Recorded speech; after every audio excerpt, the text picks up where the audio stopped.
حضور علیہ السلام کی محبت سے معاشرے کے دکھ جو ہیں وہ سمیٹے جا سکتے ہیں۔ آقا کریم علیہ السلام نے محبت سے ہی معاشرت کو جو ہے وہ اپنے قریب کیا اور لوگ ایمان کی دولت سے مالا مال ہو گئے۔ وہ ایک بچہ آیا نا اپنی ماں کے لیے لباس لینے کے لیے، اور پہلے وہ گیا اپنے چچا کے پاس، اس کی ماں بیوہ تھی اور اس کا لباس پھٹ گیا تھا، اور وہ اپنے چچا کے پاس گیا تو اس نے دتکار دیا۔ ماں نے اس کو روکا تھا بیٹا نہ جانا، لیکن اس نے کہا کہ تیرے بدن کے اوپر جو لباس ہے وہ بھی پھٹ گیا ہے اور جگہ جگہ سے جسم جھلک رہا ہے، تو میں اپنے چچا سے آپ کے لیے لباس لے کے آتا ہوں۔ پھر جو رویہ اس نے اختیار کیا تو واپس روتا ہوا آ رہا تھا، تو کسی نے راستے نے پوچھا کہ کیا ماجرا ہوا؟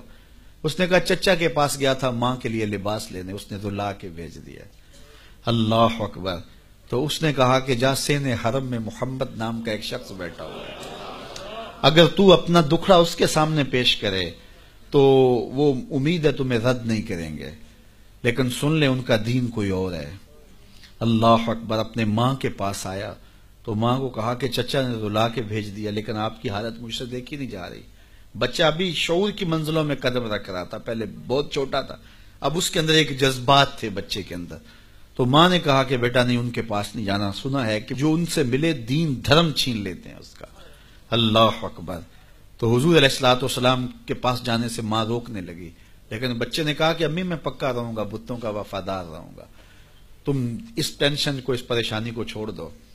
اور حضور کی خدمت میں حاضر ہوا۔ حضور صحن حرم میں چادر اوڑے بیٹھے ہوئے تھے، اور جا کے کہنے لگا میں پہلے بات آپ سے کر لیتا ہوں، آپ کا دین میں نے قبول نہیں کرنا۔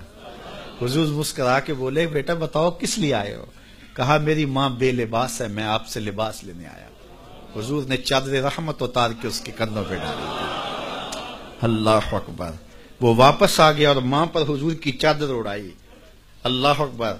اور ماں نے کہا کہ بیٹے اس نے اپنا دین تو نہیں تجھے دیا؟ کہا نہ، میں نے پہلے کہہ دیا تھا تیرے دین نہیں مانوں گا۔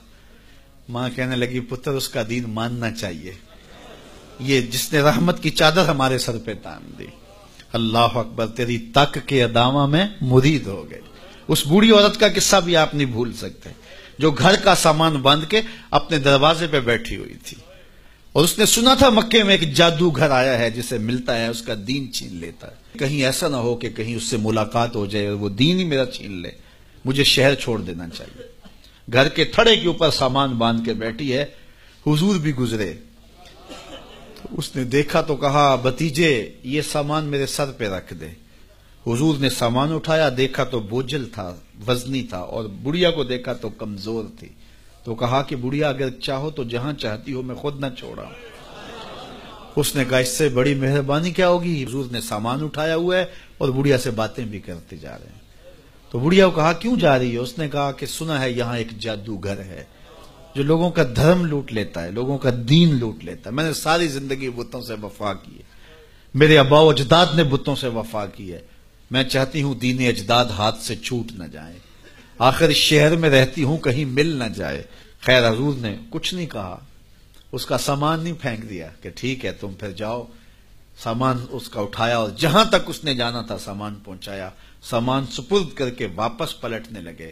تو اس نے کہا بچے اپنا نام تو بتا دے، لوگ کہیں گے کہ مکہ چھوڑ آئی ہو تو بتاؤں گی ایک جادوگر کے دکھ سے چھوڑ آئی ہوں، تو وہ کتنا برا بھلا کہیں گے شہر مکہ کو کہ جس مکہ سے لوگ نقل مکانی کرنے پہ مجبور ہو گئے، تو میں انہیں یہ بھی بتاؤں گی کہ جس مکے میں جادوگر رہتا ہے اتنا اچھا نوجوان بھی رہتا ہے، تو تیرا نام لیا کروں گی، تیرے قصیدے پڑھا کروں گے۔ تو حضور علیہ السلام مسکرا پڑے، کہا بڑھیا جس جادوگر سے بھاگ کے آئی ہے وہ تیرے سامنے کھڑا ہے۔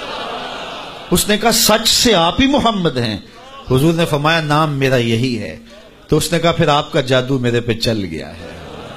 اللہ اکبر۔ تیری تک کے ادامہ میں مرید ہو گئی۔ لوگوں کی خدمت کریں، بوڑھوں کے کام آئیں، دکھیوں کے کام آئیں، مصیبت زدہ کے کام آئیں۔ حضور یتیم ہو کے یتیم پرور تھے، لاچاروں کی مدد کرتے، لوگوں کے گھروں میں پانی بھر کے دے دیتے، اور دکھیوں کے کام آ جاتے اور مصیبت زدوں کے کام آ جاتے۔ تو حضور سے پیار کرنے والوں، امت میں آپس میں حسد نہ پھیلاؤ، بغض نہ کرو، نفرتوں کے پہاڑ کھڑے نہ کرو، ایک دوسرے سے پیار کرو، جڑو، امت وحدہ بنے، اور اپنے ماحول کو، اپنی معاشرت کو ایک خوبصورت معاشرت کا رنگ دو، اور اپنی زندگی کو حضور کے نام کر دو۔